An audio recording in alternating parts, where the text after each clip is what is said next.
কি গো শুভ্রা, আজকে একটু যাবে নাকি কোনো রেস্টুরেন্টে খেতে? সে আবার বলতেই, যদি তুমি বলো নিয়ে যাবে তাহলে অবশ্যই যাব। তাহলে চলো বেরিয়ে পড়া যাক। দেখুন, ভিডিওর প্রথম অংশটি অবশ্যই এআই দিয়ে কথা বলানো, তবে এআই যখন বলছে তবে তো আমাদের বেরিয়ে যেতেই হবে। আর সেই মোতাবেক আমি আর শুভ্রা বেরিয়ে গেলাম আজকের গন্তব্য। হ্যাঁ, বহুদিন পর আমরা দুজন, বলতে গেলে বিয়ের পরে এই প্রথম যাচ্ছিলাম রেস্টুরেন্টে খেতে। আর সেই কারণেই কিন্তু আমরা চলে গেলাম একেবারে কল্যাণীতে।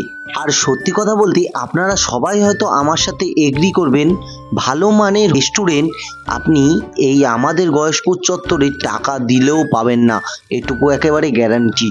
হ্যাঁ, এই কারণেই আমরা চলে যাই কল্যাণীতে বারে বারে। কিছু করার নেই, কারণ কোনো ভালো মানের রেস্টুরেন্ট আমাদের অঞ্চলে নেই। আর এই কারণেই আমাদের কল্যাণীতে যেতে হয়। কল্যাণী রেস্টুরেন্ট বলতে Dhakeshwari palace, Dhakeshwari Chinese, Chris planet, এরকম অনেক জায়গায় এর আগে গিয়েছি। তবে রয়্যাল হাটে আমার কোনোদিন ঢোকা হয়নি এবং আমার স্ত্রীও কিন্তু রয়্যাল হাটে কোনোদিন যায়নি। তাই ভেবে নিলাম যে আজকের টার্গেট যদি রয়্যাল হাট নিই তাহলে কেমন হয়। হ্যাঁ, রয়্যাল হাটে কিন্তু কোনোদিন ঢোকা হয়নি, যেহেতু নতুন জায়গায় খেতে কারই না ভালো লাগে। আর রয়্যাল হাটের লোকেশনটাও এত সুন্দর, একেবারে আইটিআই মোড়ের সামনে। সেই আইটিআইয়ের প্যান্ডেল দেখতে দেখতেই কিন্তু রয়্যাল হাটে ঢুকে পড়া যায়। আর সেই ভেবেই কিন্তু আমরা কল্যাণী সেন্ট্রাল পার্ক পার করে গিয়ে একেবারে চলে গেলাম আইটিআই মোড়। আর আইটিআই মোড়ে যাব আর আইটিআই প্যান্ডেলের ছবি তুলে আপনাদের দেখাবো না, সেটা কি হতে পারে? এই যে দেখিয়ে দিচ্ছি একেবারে আইটিআই মোড়ে আইটিআই প্যান্ডেলের সেই দৃশ্য। আর এরপরেই কিন্তু চলে আসলো আমাদের আজকের গন্তব্য রয়্যাল হাট। সত্যি কথা বলতে রয়্যাল হাটের বিল্ডিংটির মধ্যে কিন্তু একটি আভিজাত্যর ব্যাপার রয়েছে। হ্যাঁ, আর লোকেশনটা তো এত সুন্দর সেটা তো আগেই বলেছি। আর আমরা গিয়েই কিন্তু প্রথমে গাড়িটিকে পার্কিং করে চলে গেলাম একেবারে রয়্যাল হাটের গেটের সামনে। আর সেখানে গিয়ে কিছুক্ষণ ভিডিওগ্রাফি করে নিয়ে তারপরে ভিতরে ঢোকার প্রস্তুতি নিয়ে নিলাম। আর তার সাথে সাথে আপনাদের দেখিয়ে দিচ্ছি কত সুন্দর দেখতে বিল্ডিংটি। আর ভিতরের লোকেশনটা কিন্তু এরকমভাবে পুরো ঝাড়বাতি দিয়ে সাজানো। আর এদিকে কিন্তু খেলা চলছে। হ্যাঁ, আমরা গিয়েছি যখন তখন অলরেডি অনেক লোক খাওয়া দাওয়া করে বাড়ি চলে গিয়েছে। হ্যাঁ, যেহেতু আমাদের পৌঁছতে পৌঁছতে একটু রাত হয়ে গিয়েছিল, সেই কারণে আমরা গিয়ে সময় নষ্ট না করে প্রথমে নিয়ে নিলাম এই মেনু কার্ড। আর এই রয়্যাল হাটের মেনু কার্ডটার মধ্যেও একটা আভিজাত্যর ব্যাপার রয়েছে।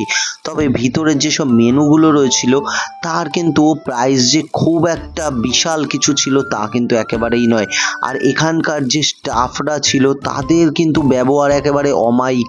সত্যিকারে বলবো, এরকম স্টাফের ব্যবহার আমি এর আগে কোথাও পেয়েছি বলে মনে হয় না। আর এরপরেই কিন্তু আমরা আমাদের যেসব খাবার সেসব অর্ডার করে দিলাম। খাবার আসতে যেহেতু একটু সময় লাগছিল তাই আমরা ততক্ষণ বেশ কয়েকটি ফটোগ্রাফি করে নিলাম। তারপরেই কিন্তু আমাদের যে আজকের স্পেশাল খাবারটি চলে আসলো তা ছিল চিকেন আফগানি তন্দুরি। আর আমি কিন্তু সাহেবদের মতো কাঁটা চামচ দিয়ে কেটে কেটে খাওয়ার স্টাইল করছিলাম। সত্যি কথা বলতে আমাদের কাছে হাতটাই স্পেশাল, ওই কাঁটা চামচ চলে না।